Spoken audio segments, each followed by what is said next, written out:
bagus itu iya. Tapi kalau untuk berbadan besar mungkin itu pun depends terhadap mungkin Peggy lebih suka yang lebih besar, lebih badan besar. Mungkin ada juga beberapa orang yang lebih suka yang lebih mungil mungkin kan. Itu kan depends kan. Mas Ade sendiri gimana? Ya saya rasa juga sama. Itu mitos ya? Sebenarnya ya, mitos itu bisa ada benarnya, bisa ada salahnya juga, nggak sepenuhnya benar juga karena tadi memang kalau kecenderungannya ada orang bilang badan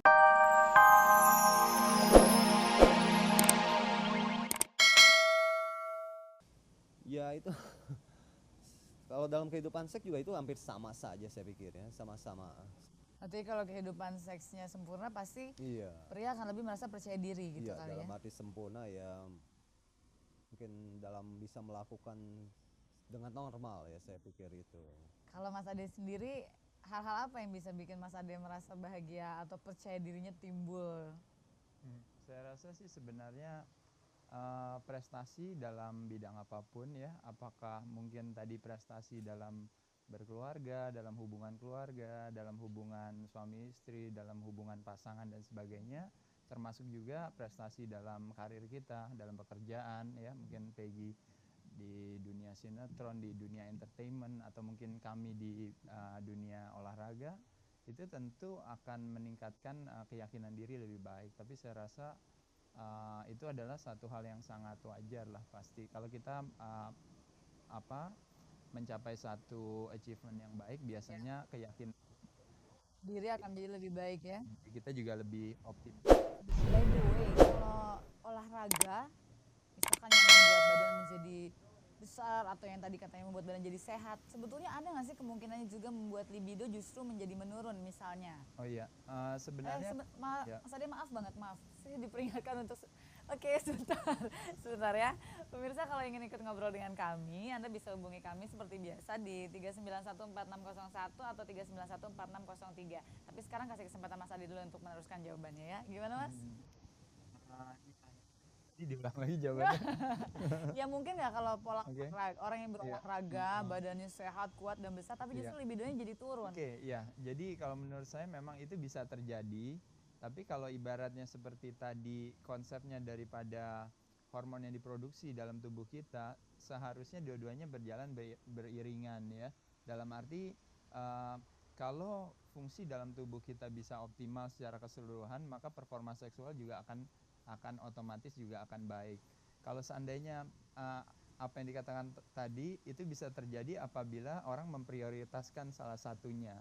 Sebagai contoh misalnya kebetulan ini baru ketemu pasangan atau mungkin juga menikmati hubungan, lalu justru akhirnya mungkin besok nih mau pertandingan santai aja dulu ya. Iya, kecuali kalau seperti itu ya. Nah itu justru yang satu akan terbengkalai. Kebalikannya juga menjawab pertanyaan Peggy, apabila misalnya mungkin nggak orang seandainya performa seksualnya justru kurang, sedangkan karena melakukan aktivitas olahraga yang berlebihan, itu pun bisa terjadi. Jadi saya rasa bisa seperti itu, dimana prioritasnya mungkin kalau saya rasa itu lebih kepada kembali masalah pada prioritas. kembali pada bagaimana pola kita mengatur hidup kita gitu, seperti itu ya, keseimbangannya.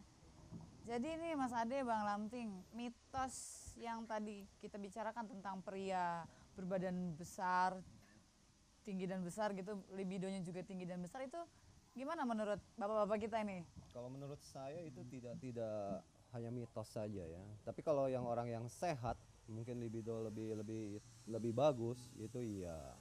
Tapi kalau untuk berbadan besar mungkin itu pun depends terhadap mungkin Peggy lebih suka yang lebih besar, lebih badan besar. Mungkin ada juga beberapa orang yang lebih suka yang lebih mungil mungkin kan. Itu kan depends kan. Mas Ade sendiri gimana? Ya saya rasa juga sama. Itu mitos ya? Sebenarnya ya, mitos itu bisa ada benarnya, bisa ada salahnya juga, nggak sepenuhnya benar juga karena tadi memang kalau kecenderungannya ada orang bilang badan besar, lalu performa seksualnya atau libidonya tinggi juga, itu kalau mungkin penjelasan secara teknisnya lebih kepada tadi bahwa otot itu berkembang karena produksi testosteron level kita tinggi gitu. Jadi otot itu berkembang karena produksi hormon dalam tubuh kita juga sangat baik produksinya.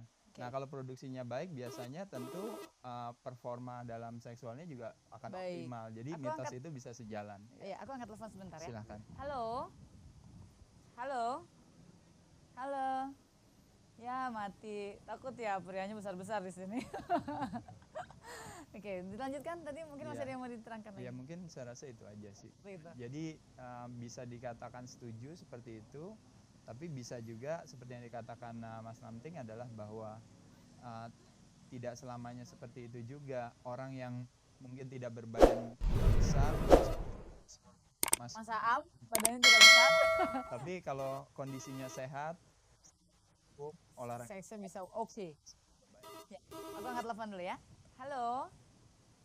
Selamat malam. Iya, maaf suaranya boleh lebih kencang sedikit. Ya, dengan siapa? Iya, dengan siapa ini? Wiwin di Blitar. Mbak Ririn di Blitar. Wiwin. Oh, Mbak Wiwin di Blitar ya. Mbak Wiwin silakan, mungkin ada pertanyaan kepada Mas Ade atau Bang Lamting. Oh ya, untuk Bang Adi. Iya, silakan. Ya. Bang Adi, kalau kegiatannya istilahnya waktu olahraga itu full, kurang tidur, itu apa hormon seksnya itu berkurang terus akhirnya nggak begitu dengan pasangannya itu kurang begitu gitu. Begitu itu apa, Mbak? Saya kurang jelas nih, Mbak. Oke, Mbak Wiwin, cukup itu aja pertanyaannya. Oh ya, cukup itu aja. Ya, terima kasih. Ya. Gimana? Olahraganya terlalu semangat, energinya habis, libidonya turun. Bisa aja kayak gitu. Saya rasa mungkin buat Mbak Wiwin saya rasa bisa seperti itu ya. Iya. Dan mungkin kadang-kadang saya dan mungkin Mas Lamting juga pasti mengalami hal seperti itu. Tapi itu adalah satu hal yang wajar, yang utama adalah bagaimana kita bisa menjaga kesehatan kita secara menyeluruh. Karena sekali lagi yang tadi ini yang saya kemukakan yang awal, begitu latihan begitu ekstrim untuk apa, tapi yang ada justru kadang-kadang prestasinya nggak dapat malah sakit, prestasinya nggak dapat malah performa seksualnya juga terganggu dan sebagainya dan sebagainya. Iya. Jadi itu bisa terjadi. Tapi sekali lagi kita menggeluti olahraga ingin mendapatkan satu prestasi, tapi saya rasa dengan cara yang baik dan benar kita bisa dapat bonus yang utama dari itu semua. Selain punya prestasi, justru olahraga menjadi satu investasi buat kesehatan kita. Oke. Aku angkat telepon lagi dulu ya. Halo. Halo. Selamat malam. Ya, maaf suaranya boleh lebih kencang sedikit. Selamat malam, dengan siapa ini? Ibu Aryo di mana? Di mana? Keramat, Jakarta. Ya, silakan. Ada yang langsung mau ditanyakan? Ke Mas Adile ya. Ya. Ini saya mau tanya, saya tuh udah rumah tangga 3 tahun. Tapi terusannya tuh suami saya itu dulunya olahraga bola. Oh iya. Terus tapi agak kesulitan karena dia itu libidonya itu agak ya rendah. Itu. Jadi olahraga apa yang sebaiknya karena dia itu kerja. Ya. Apa ya, Pak? Ya, oke. Terima kasih banyak, Ibu. Iya. Konsultasi seks dibuka di angin malam. Iya, oke. Nanti mungkin Mas Samtin juga bisa kasih pendapat ya. Ibu ini punya suami, hobinya olahraganya tuh sepak bola. Tapi kok tetap libido seksnya tuh rendah. Jadi apakah olahraganya yang salah? Sepak bola tuh berhubungan dengan libido rendah. Waduh, saya dimarahin nih nanti. Atau ada olahraga lain mungkin yang disarankan untuk si Bapak? Mungkin pertanyaannya bisa dialamatkan ke PSS. Oh, PSSI. Sebelum Mas Ade mungkin Mas Lamting ada saran untuk Bapak. Ya mungkin kalau mungkin untuk bapaknya sendiri perlu dicek, mungkin salah satu mungkin dari segi kesehatannya apakah ada gangguan dari segi fisiknya ya. Kalau dari segi olahraga, saya rasa olahraga apapun itu dengan tujuan untuk meningkatkan kesehatan, meningkatkan sirkulasi darah, itu tentu akan meningkatkan libido tentunya. Logikanya sih harusnya seperti itu ya. Iya. Jadi mungkin sarannya kepada Ibu adalah Bapak dan Ibu mungkin cek kali ya. Udah kok jadi saya sih yang menyarankan? Udah, nggak usah saya. Iya, Mas Lam. Makanan, Oh ya, gimana Mas Ade? Kalau dari Mas Ade sarannya? mungkin makan konsumsi makanan dengan nutrisi yang lengkap. Nutrisi yang lengkap itu mengandung makronutrisi, karbohidrat untuk sumber tenaga, protein ya untuk kebutuhan organ tubuh kita, termasuk juga produksi testosteron tadi, dan juga lemak yang cukup dalam arti tidak kurang tidak lebih, terutama lemak, menghindari lemak-lemak yang jenuh seperti misalnya goreng-gorengan, minyak, mentega yang berlebihan dan sebagainya. Jadi kalau makanannya baik, nutrisinya lengkap, biasanya baik performa olahraga maupun juga seksual juga pasti akan seimbang. Oke, terima kasih banyak Bapak Aderai. Jelas sekali. Ibu, mudah-mudahan Ibu cukup puas dengan jawaban yang disampaikan oleh Bang Lamting dan juga Mas Aderai. Aku nih tiba-tiba ada sedikit lagi nih yang pengen ditanyain, teringat tadi pembicaraan kita di depan.